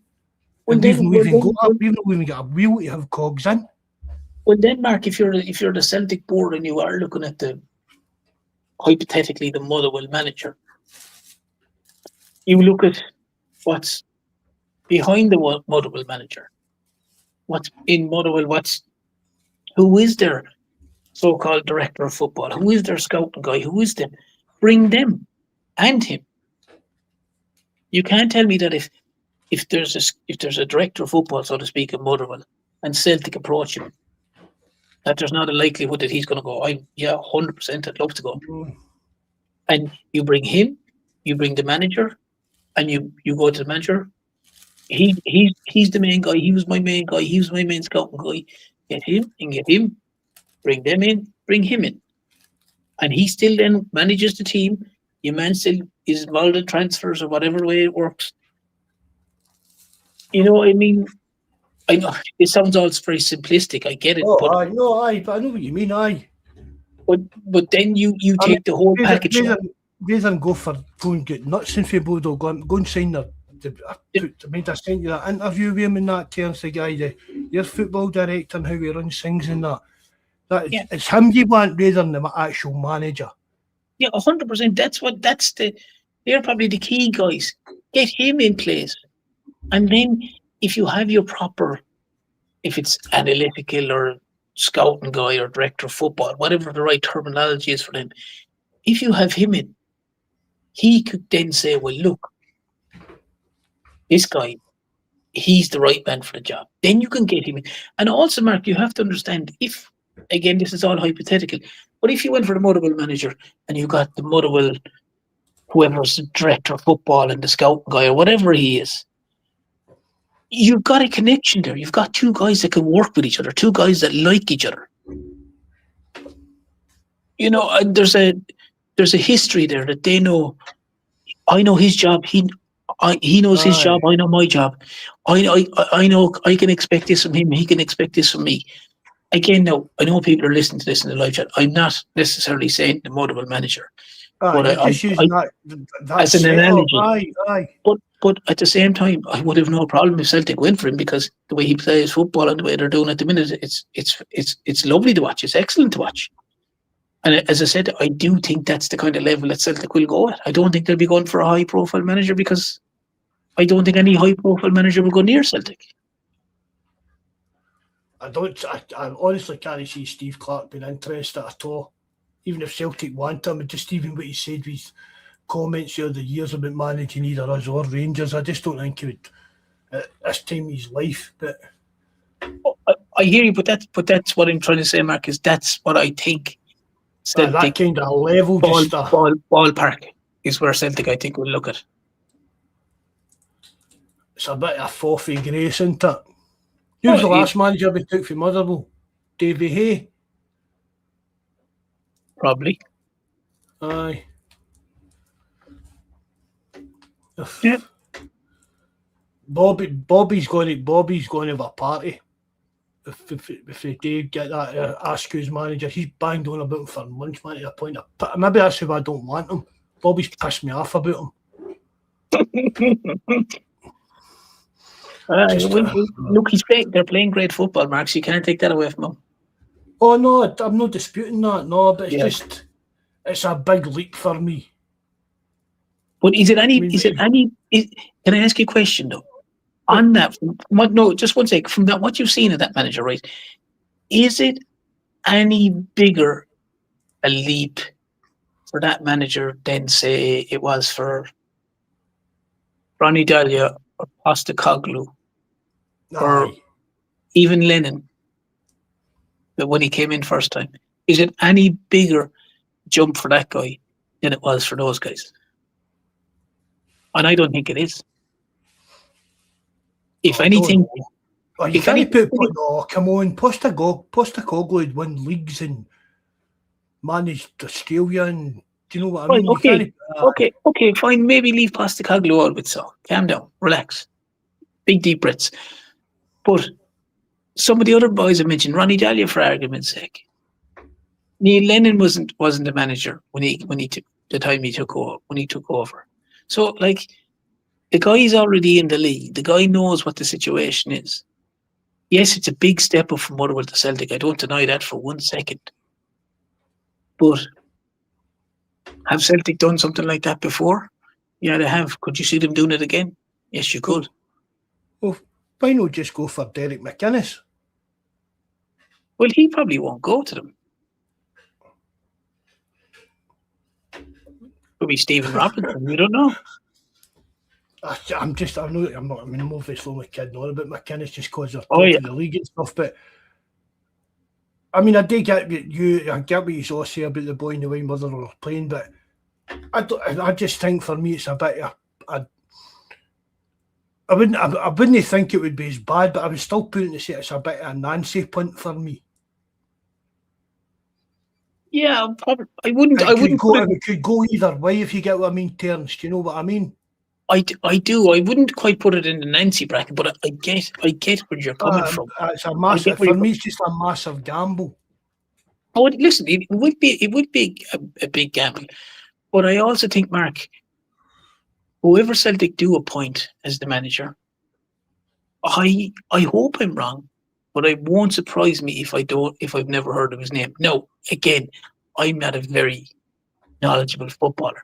I put them more for the fact if someone like Michael, who's like an encyclopedia of football, didn't really know him too well or knew of him and he was from X, Y, and Z. Like, well, that was the thing, Terence. Might see when we appointed Nancy, I asked Ed One about him, right? And Yeah. he's the only thing ever in nearly 16 years he did in the forums. He's the only person in football that I've ever asked him in about, and he's like, I've heard his name, but I know nothing about him. And Mikey was the exact same. Knew absolutely hee-haw, and didn't even know he existed. Well, that's And your answer. that for me was a red flag right away. You know, they'd be the two lads that. They'd be the two lads. You know, if those boys haven't heard of them or don't know much about them, then you're kind of going, you may as well have got the local fella from the spar shop, like. You know, because if those two boys haven't heard something about, you know, the individual who is, i.e., the next Celtic manager, then it's time to be afraid, be very afraid. Aye, and people that kind of watch football at all levels, and he was meant to be this big deal in the MLS, and still didn't have an opinion on him. Yeah, it was just a bizarre, crazy bizarre appointment. It was, thank God it's all over. I mean, and see, come maybe when the league turns, getting rid of him, getting rid of Tisdale will be worth it. It'll have been worth it. Do you get what I mean? Because what if it had worked out? And Nancy was grinding. Would we have accepted that? See if Nancy stayed in his job. What about the chat? If Nancy had still been in his job and it was doing what Martin O'Neill was doing and just grinding out results, would we have accepted the only thing I would say, Mark, is if you're winning games, and it's not the nicest. Most people will accept winning, but the Nancy one's a big if. You know, it's like that famous saying, "If my aunt had ball, she'd be my uncle." Aye. You know, but because I mean, a new manager coming in, playing shite, but we were still grinding out results. Yeah, but people will accept it. People will accept it, Mark, if you're winning. If you're winning and you're not playing well, you're going to have critics. But if Celtic are at the top of the league and they're not playing great and they're winning, people will still be happy. Like, put it like what you said. If Celtic played for the season, like Hearts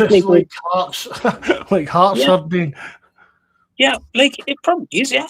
But if Celtic weren't playing great and they had no manager, they weren't playing great, but they were winning games. Come the end of the season, they didn't play great all year, but they won the league and they won the cup. Everyone would think he's a great manager. It's not just the nicest style of football, but it's a great manager. Like Mourinho. Yeah. You know, you watch loads of managers, you watch loads of teams, and it was never the prettiest football. Some of the teams, but if you won the league at the end of the season, would you rather, like, Tommy Burns played some of the best football you'll ever see? Team, some of the best football you've ever seen, but they didn't win the league, and that eventually cost him. Whereas you might say someone like Gordon Strachan or Lennon wouldn't have played football half as attractive, but they won leagues and they won cups. I know Tommy Burns won a cup, but they won leagues and they won cups. More importantly, they won leagues. They qualified for Europe. I look at Strachan's record in Europe for us. It's phenomenal. But he got his clout accordingly. Do you know? So that's what I'm saying. It's fine saying if you played poor football. Strachan didn't always play nice football, but he got results. Were people happy to be after qualifying for the last 16 of the Champions League, or would they have rather played lovely, free-flowing, tidy, silky football but getting battered, which is what, say, Postecoglou done. You know, he went to Europe, he played open, freestyle football, but it got absolutely spanked. Rodgers did the same. Rodgers tried to do the same, got absolutely spanked. Strachan was a pragmatic guy. I knew I have to manage what I have in front of me against what I'm playing against. And he might have been as attractive, but the result was better. There's terms about managers just no being. I mean, is it big-headedness? Is it? I don't know. I mean, when Celtic came up against teams like PSG, Barcelona, Bayern Munich, I'm expecting us to get battered. Don't mean result-wise, I mean battered from the get-go. So I never understood why like the likes of Rodgers or Ange didn't just decide and show that they've got a bit of a savvy about them. For me, that shows a good coach or a good manager, Terence. Of course, like Neil Lennon won against Barcelona. But apparently Celtic had, again, correct me if I'm wrong, but apparently reports or something like Celtic only had something like 12 or 18% possession in the entire game. Aye. And they won 2-1. But why? Because Lennon set out his team to play a particular way. He knew they weren't going to have the ball. He knew they were going to have to work their socks off. And they done it. They got the awards. Like, Strachan was the same with AC Milan. Do you know, one of the ones again at home, AC Milan and that. Like, you go through the sides, Mark. You go through the sides, the likes of Strachan side. Nothing wrong with parking the bus. No, but you go through the sides that Strachan had the players. You know, you're talking about Naylor, Caldwell, McManus, Telfer. You know, they Barry Robson was there. Paul Hartley was there. You know, you had a lot of, proper, good, hard-working guys, footballers, and the manager knew how to. That if he tried to play toe-to-toe with these top sides, the AC Milans of the world, and that you're going to get spanked. And they weren't so, that's why I'm saying about, to go back to your point, long-winded answer. If you, the Celtic manager, came in and he didn't play the best football, but he was getting results, that's what a majority of people would be happy about. Say, yeah, we're not playing great football, but we're winning. But we can recruit long-term terms. I mean, I know that now we're in kind of a war zone, if you want to. Well, maybe that's not appropriate, but with a bit of a diet. Sorry, I shouldn't have said that. I was right, but maybe we're in a bit of kind of a situation we're no used to. Do you know what I mean? We're in a chase for the league. We're no cruising points in front. But if we'd been playing this kind of the football we're talking about, Terence, just passing about back to back all season long for August, and we were 2 or 3 points in front of the league, we'd be happy, but it's a tough watch. That's shite, innit? 100%, Mark. Do you know what I mean? But aye. 100%. But at the same time, Mark, if Celtic were playing this mad attacking open football, put it like this: you man, Nancy, for argument's sake. If you argue the point, he was completely attacking, and he basically threw the defence to the wind. He left one man back. So you could argue the point. In most first half games, Celtic played excellent football under him. Going forward, they were an absolute disaster defending. So that would be the flip side of it for me. Like, he was like all gung ho forward, and then, by the way, lads, we've got one man back. The opposition break and score a goal. So that'll get down as one of the biggest absolute fuck ups in Celtic's history. Oh, big time! Listen, it's something that could cost them the league in the end, Mark. You know, they dropped, was it 9, 12 points? And I mean, where is he now? I don't even know. Do you think he'll ever get another job in football terms? He might get something in America, but that's about it. I'd think so. I think it'd just be somewhere in America, and we'll never hear him again. Is it worse than the Pedro Casino appointment? Oh, it is, yeah. I'd say that's up there with the worst they've appointed. I really would. It was linked with St Etienne. Is that not a dance group? She's on the phone. Is that not a song back in the 90s, Terence? You know what I'm talking about, didn't you? I do, yeah. It is, but I'm pretty sure they're a French team. But are they not in the second division now? I think you're doing the second division there. They fell away over the years. I'd say no. He's more linked to the fact that he's French than he's more linked to the fact that he's a manager. They're No, Bobby saying they're a league down now, aye. I see, that's the thing, you'll maybe get a job, but you see, I mean, any reputation that he did have with people that were so supposedly into football, that's well gone. And I don't, Tisdale, I mean, where's Tisdale? Can you imagine Tisdale? Is he going? Who else is he going to con? Tesco's. He'll end up, no, The Apprentice, Dragon's Den, walking on with wee Trilby hat on. I've got a sexy football to sell using that. Aye, right. No chance. Right, well, wind that up, Tier. That's nearly 8:30. We would indeed. And please, Thanks very much for coming on. My pleasure as always. You available on Sunday night? Hopefully I might be around. I can let you know, obviously. You know what I mean? Aye, let us know. Let us know. We'll come on after we get through in the cup. Another derby victory under our hat. But anyway, thanks very much for coming on, Tier. Always, No, man, it's great just to chat away to you, bud. Cheers, Right. Thanks everybody in the chat that joined in. Hope you enjoyed it. Remember, hit the thumbs up. If you know how, leave a comment as well. It helps the algorithm. And now that I'm a YouTube partner, it helps me become a millionaire. So keep doing the comments and clicking likes and stuff. I've only got 999,000. I think about £10 to go.